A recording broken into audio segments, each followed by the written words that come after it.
Hello everyone, my name is Utoxin, and this is Utoxin Plays Minecraft, and that is a awesome little pack of wolves. I am going to do a brief tutorial today on some of the tips and tricks I have for when you're caving and mining. I asked for some suggestions on Google Plus about things I could talk about in my next tutorial. Someone requested information on how to avoid getting lost when you're mining. That's a little bit small of a topic, so I'm going to cover a couple other things as well. I'm currently playing in survival mode, but I've got the difficulty down to, peaceful, just so I don't have to deal with worrying about mobs attacking me and stuff. And I gave myself some tools and stuff, and as you can see, we are playing in the new version that has the awesome tooltips. But I gave myself some tools and stuff in creative mode so that I can easily... tree wolf! So I can explore more easily and mine. So, we've got this little cave here. I haven't explored it yet, so I don't know what's down here. But I'm going to show you some of the ways that I keep from getting lost and more efficiently find resources and stuff. The most important tip is always place your torches on the same side of the cave or the same side of the shaft as you're mining. I prefer to use the right wall, but it really doesn't matter. The thing is, so as we go exploring, we need to light stuff up, place a torch on the right wall. Place a torch on the right wall. Place a torch on the right wall. Now, let's say, okay, well, we're done. We want to get back out. So we turn around, and we follow the torches that are on the left wall. And they lead us back to the surface. And, well, there's no good examples here. But, let's see if we can find a branch in the tunnel down here, so I can demonstrate. Okay, yes, here's a branch. Okay, so, we explore on the right wall, we explore on the right wall, we explore on the right wall, etc., etc., etc. Okay, tired of exploring that shaft. We follow the left wall. We get back to our fork. Okay, we'll go over here. Right wall, right wall. Oh, wow, that was cool. Exploring on the right wall. And, okay, we're done here. We want to go back out. So we follow these. We get to our fork, and we go, oh, is it this way? Nope, the torches are on the right wall, so it's not that way. So, here they are. Here's the torches on the left wall. And you follow them out. And so that is how just the mere act of torch, where you choose to place your torches can help prevent you from getting lost. Very important tip that I learned. It has definitely saved me multiple times. In really complex mazes, it can still be difficult to figure out which way you should go to get back to the surface.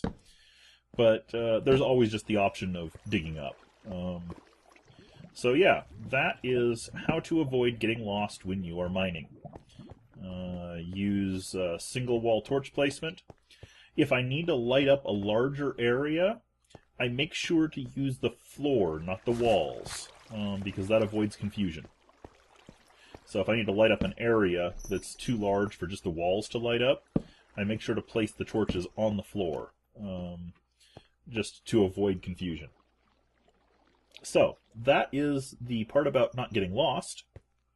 Let's talk about efficient ways to mine. Now, a lot of you may know this already, but I'm sure some of you don't. So let's go find a nice little deep spot to mine down here, where we might hopefully find some good resources.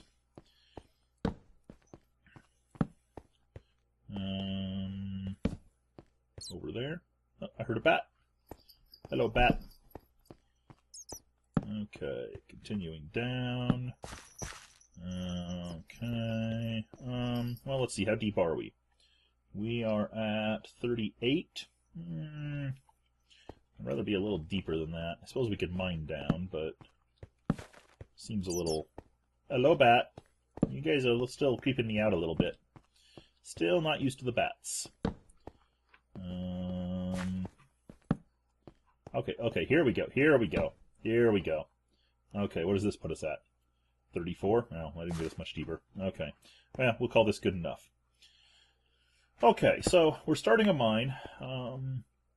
it's kind of nice to carve out a little bit of a square room to, you can set up a base here if you want, or just kind of as a reference point for your shafts. I like to keep an odd number, so 3 on the walls.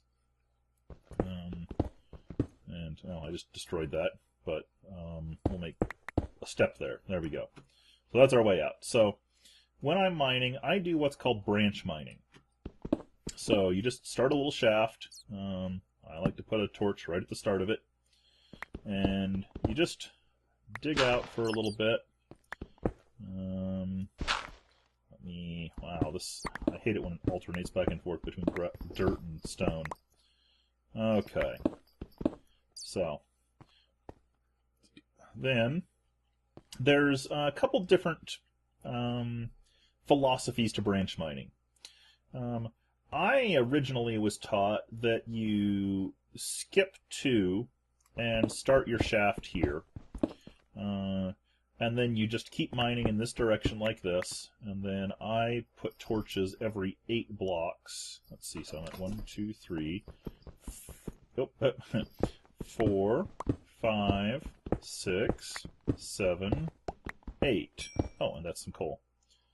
And so then I would put a torch there, and that keeps the passage well enough lit that nothing spawns. So then I would continue on again. 1, 2, 3, 4, 5, 6, 7, 8. Then I'd put a torch there. And you'll notice I'm putting them on the right. But so you keep doing that. And then when you find resources like this, you'll come in and you'll go, okay, well, found resources. Let's strip these out. And just strip them out. And you'll notice I'm mining above my head here. I don't care. This is just a test world. Just using it for this tutorial, so if I die, no big deal. But yeah, you just mine out all the resources you find like that. I never, unless it's like in my path, I don't bother to fill it back in. But then you just keep going in that direction for a while. How long depends on, well, yeah, how much mining you want to do. And then eventually, you need to turn, and you carve over this way. And, okay, so the school of thought I was originally taught in is that you leave these 2, and this is your new passage. And the reason for that is that you want every block you mine to expose new stuff. So if you only skip 1, you've already seen all of these blocks from this side. So you're not interested in those. You're interested in these blocks, though, because you haven't exposed them before. So if you dig back here, you're exposing 2 blocks on that side, 2 blocks on this side, a block above, and a block below. So you're seeing, what is that, 6 new blocks for every 2 that you carve out, which isn't bad. That's pretty good efficiency. Well, technically you're seeing 8 new blocks because you're also seeing the ones ahead of you that you expose. But some people also believe that you should go over 1 more, so that you're leaving 3 in between. Now, technically, then you've got a line of blocks in here that you're never exposing. But it's only 1 block wide. Sorry.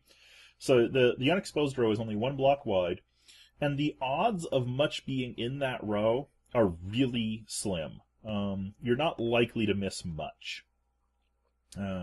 So that's, I mean, if you're going for the higher odds of finding deposits, it's a little bit better to go the 3. If you want to make absolutely sure you get everything, going for skipping 2 is what you want to do.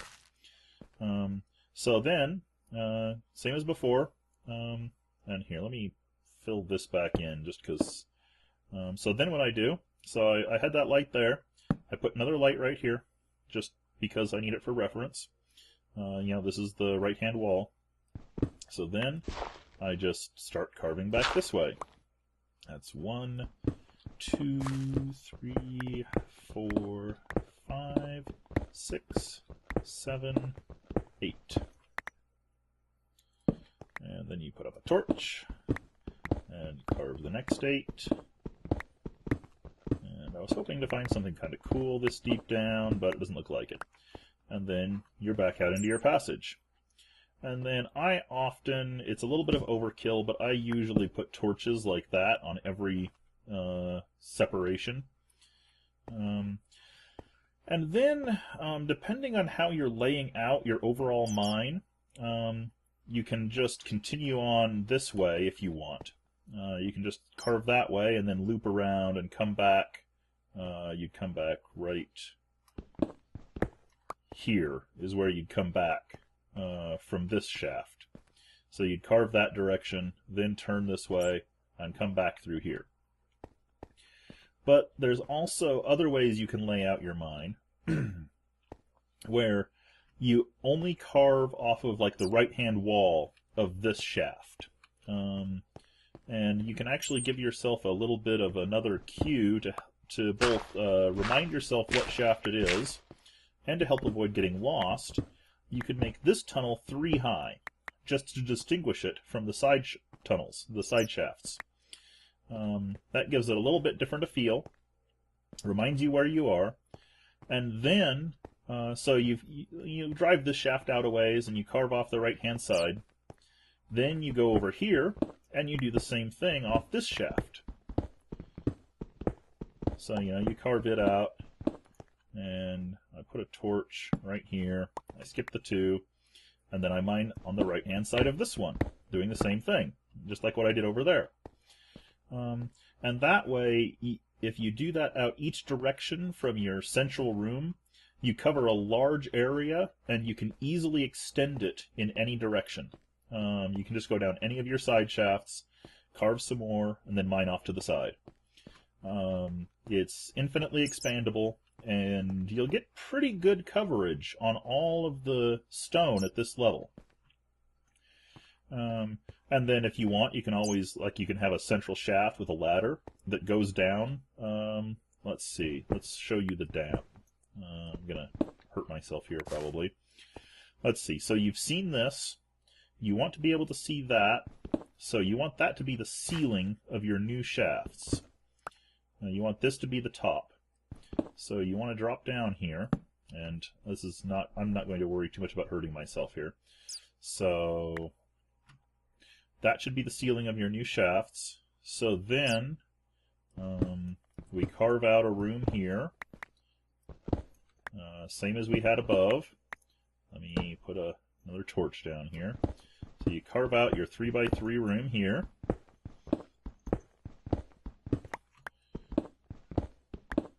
There we go. There we go. So there's our 3x3 room. And then you can just start off another shaft right here. And, mine off the sides, just like before. Oh, wow, weird little bit of lag there. So then you come off here for your side shaft. And then you're seeing all new stone above and below. If you run into a large resource pocket above that intrudes down into this area, when you get there, you will have already seen it, but that's okay. So yes, just like that. And I believe that probably covers most of my tips. If you wanted to go on a long mining expedition, don't want to have to get back up to your base, you can bring down a chest with some wood. And, oh, hello, bat. You can bring down some chests with some wood, and you can bring an oven down and some coal, and you can have a little work area set up in this central room, so that you can bring your iron ore back, or bring it back and process it, or store it in a chest. With some of the things they're talking about for minecarts and redstone coming up, you may soon be able to have a redstone rail that runs back up to the surface, and be able to just push a button on this end and have it run up to the surface, dump its contents into a chest, and then return. So you could have like a storage cart on your mine rail that ran all the way back up to your base, and be able to just send stuff home from your mine, which is going to be amazing. Can you actually kill the bats? Yes, yes you can. Haha! Die, bat! Did they drop anything? Oh, that one didn't anyway. Okay, well I killed a bat. So, I think that about sums it up for this tutorial. One last thing to mention. Never, ever do what I'm about to do. Don't dig down. Bad, bad news. I'm hoping to demonstrate that here. Here, let me put up a torch so I can see what I'm doing. I'm hoping to demonstrate why digging down is bad. Surely. Yeah, there's why digging down is bad. Okay, so that is the conclusion of today's tutorial, ending with the most important lesson in all of mining. Never, ever dig directly below your feet. And with that, this is Utoxin. This has been Utoxin Plays Minecraft, and I will see you next time.